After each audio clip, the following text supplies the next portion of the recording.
old kitchen was from the 60s. It was a galley kitchen. It was dark. There was one window in the whole back of the house. And we bought our house for the amazing backyard that we have. In order to see the kids, I had to peek out of the single small window. And everything, I just have to reiterate, was so dark.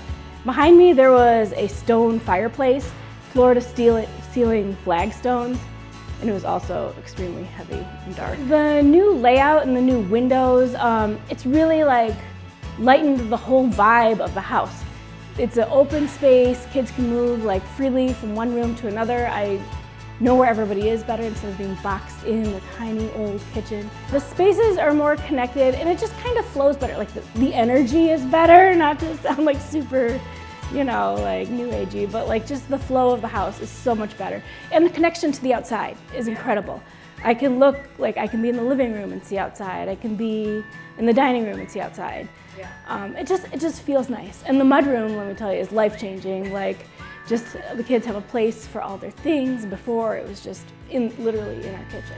My favorite feature of the remodel is behind us. Like I call it the business wall of the kitchen. It's just so functional compared to the old stone fireplace. I love the custom cabinets that Livco was able to like whip up for me based on just some ideas I had. Just the end product was, you know, even better than what I had imagined, right? It just brought something to life that I couldn't even imagine.